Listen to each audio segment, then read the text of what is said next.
Почитувани сограѓани, почитувани медиуми, дали пустошот и црнилото за мене е најдоброто за мојата општина? Дали ова е новата нормалност за мојата општина? Уште се свежи сликите и сеќавањата на граѓаните од големиот пожар кој му се закануваше на 2 август оваа година на Кочани. Сведоци сме и на институционалниот одговор на општината, на Центарот за управување со кризи и Дирекцијата за заштита и спасување. Немаа гориво и редовен сервис за ер тракторите, така наречените авиони за гасење на шумски пожари. Немаше координација и брза реакција од надлежните.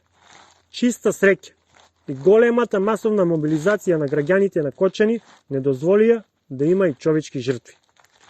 Ист одговор од општината и низините раководни лица имаше и на 7 август 2020 година, кога беа големите поплави во селата Горни Подлог и Долни Подлог, како и во Мојанци, каде водата направи голема штета во домаќинствата, посевите, во градинарските насади, како и во складираната сточна храна во амбарите.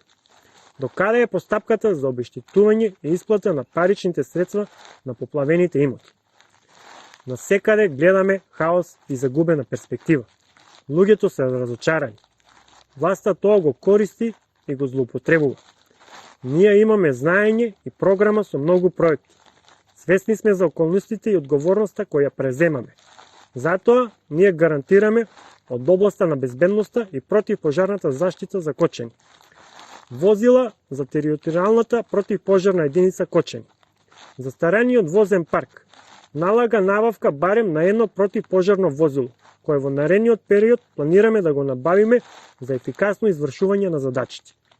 За да може територијалната противпожарна единица да ги извршува квалитетно своите работни задачи, потребна е современа и квалитетна опрема, која ќе обезбедиме како би можеле нашите пожарникари заштитени да ги совладуваат предизвиците. Исто така потребна е опрема и за рано откривање на шумските пожари во околината. Создадете нова иднина. Таму лежи шансата за промени.